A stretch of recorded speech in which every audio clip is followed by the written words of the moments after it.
Hello and welcome, and thank you for being here. My name is Zach with Fitness Simplified. And this video is going to cover time-saving strategies for your strength training. So whether you are someone who struggles to find time to make time for strength training in the week, or if you're someone who just wants to get more done within the time that you have available, this video is going to give you 6 strategies that should help you do that. So just to get a quick formality out of the way, there's a number of research papers that I seek to base this video off of. I will link them down below in regard to what, and I'll put a note on what I seek to support with that paper. So if I'm throwing out numbers or giving out frameworks like I give here, and you want to know where I'm getting this information, I will make that available to you. So that said, first thing that is worth talking about is how to warm up properly, because a lot of people spend a lot of time in the warm-ups doing things that they just do not need to do, and they waste a lot of time not training when they could spend that time training or not even in the gym and have more time in the rest of your day. So what is required in a warm-up? So the most evidence-based or most commonly used framework is this idea called the RAMP principle. And RAMP is an acronym standing for raise, activate, mobilize, potentiate. Raise refers to your body temperature. So that just means something like 3 to 5 minutes of some type of easy cardio before you do anything else. And it isn't unreasonable to say that getting your body temperature up is one of the more important components of this. It lubricates everything in your body. It makes your enzymes work better. So a good warm-up is going to start with something like that, something that breaks a little bit of a sweat. Activate and mobilize are oftentimes bunched together because they really mean the same thing. And really this just means, taking the muscles you're going to train through a full range of motion, getting a little bit of blood flow in that specific area. And then potentiate refers to preparing the relevant musculature to lift the weight that you seek to lift in the workout. So just to give an example of what this might look like in practice, let's say 3 to 5 minutes on a stationary bike at 60% of your maximum heart rate. And then let's say the first movement to be trained in the day is squats. And just for example's sake, let's say your best squat is 185 for 5, just to put some number to it. You could do, 1 to 2 sets, I should say rather, with just the bar. 1, 2, 3 sets, building up weight towards that 185. Again, all sub-maximal, because the goal here is not to fatigue yourself, right? Just to prepare yourself.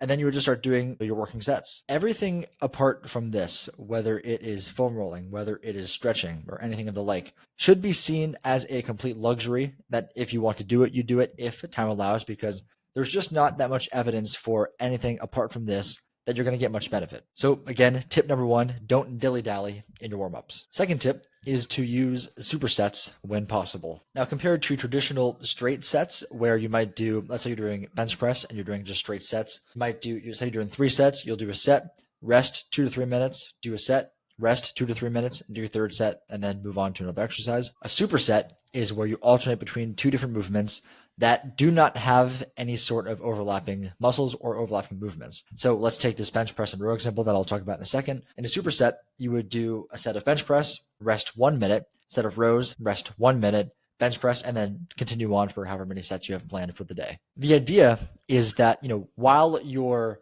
doing your rows and you're training your back, your chest, for the most part, is resting. And by the time you get back to the bench press, even though you've been resting just 1 minute in between the sets you're doing, your chest and your triceps and your shoulders will have gotten the rest they need to put out a set of high quality. It might feel more cardiovascularly taxing, and your RPE may be high, which RPE just means subjective perception of intensity. But your cardiovascular system is not the limiting factor to any strength training type of movement. At least it shouldn't be. And so if it does feel more cardiovascularly taxing, it doesn't really matter too much. Again, though, it is important that the movements that you alternate back and forth from do not have overlapping muscles or overlapping movements, because the idea is you want to maintain set quality so you can put out the same amount of work within each set. And if you are alternating back and forth between 2 movements that have overlapping muscles, then those muscles that overlap are never going to get the rest that they need to continue to put out high quality sets in each set. So a couple of examples that are good would be bench press and rows, like we talked about, curls and triceps, reverse lunges, and leg curls. None of these really have overlapping muscles that are going to interfere with one another.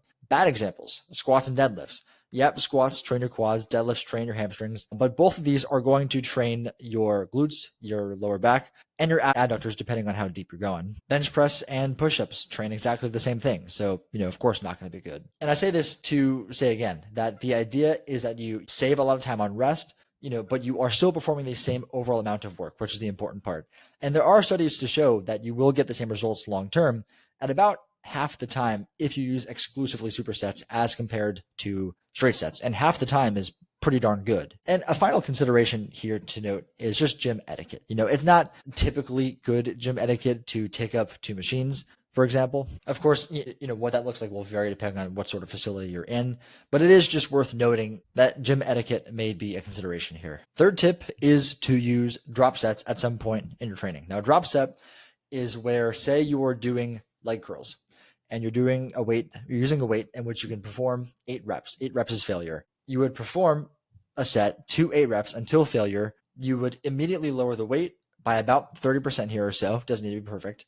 And then you would continue on again until you hit failure again. If you really want to get crazy, you probably can drop it again, but I do believe that in the research, the only thing that has been tested is drop. And when total volume across the week is equated, using drop sets has been shown to produce the same amount of muscle growth in about half to 1/3 the time, depending on how you structure it. And really, the reason is that one drop set seems to count as 2 straight sets. Again, though, drop sets can feel a lot more taxing from a subjective perception and feel a bit more cardiovascularly taxing than straight sets. Doing them in every set in a workout may feel overly fatiguing. So what you can do is, say you're doing 3 sets or 4 sets of an exercise, the last 1 to 2 sets of that exercise you could turn into a drop set. And that's what I really mean here by integrate with straight sets. Mechanical drop sets are another option available to you if you're doing an exercise in which you're not having a set weight you're moving. So push-ups, for example. Let's say 12 reps on a push-up is failure for you on a standard push-up.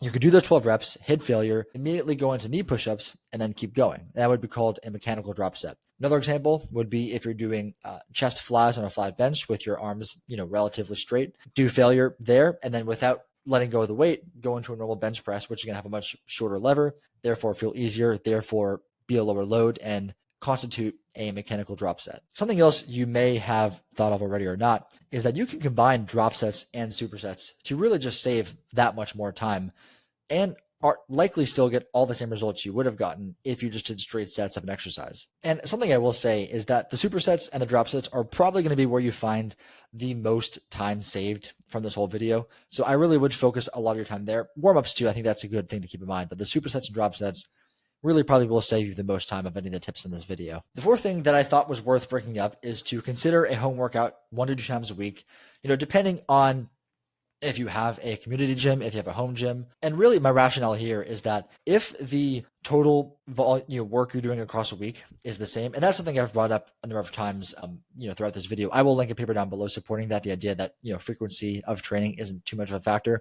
But nevertheless, if the total work you're doing across a week is the same, it doesn't really matter how you split that up. And so if you can allocate certain movements that can be done in a home workout into the same workout and then do that one at home, that'll save you, 1 to 2 commutes a week. Now, certainly this is a better tip if you're someone who has a farther commute to the gym, like if it's, let's say 20 to 30 minutes away. But, for the sake of the example, let's assume it is 20 minutes away, the gym. If you were to convert 2 workouts into a home workout, that would save you 160 minutes, an hour and 40 minutes per week. And I do think, as with anything in life, if you can get 10 minutes back here, 20 minutes back there, and you do that a couple of times across the week, that really does add up to saving a lot of time. So 5th tip, keep track of your rest periods. Now there's different reasons why you might rest a different period of time in between a set, depending on what your goals are, how things are structured, etc. My goal isn't necessarily to get into the weeds of all of that and why you might do one thing. But the overarching point I want to make here is that there is a certain amount of rest you do want to have in between sets to ensure your set quality is sufficient across the workout.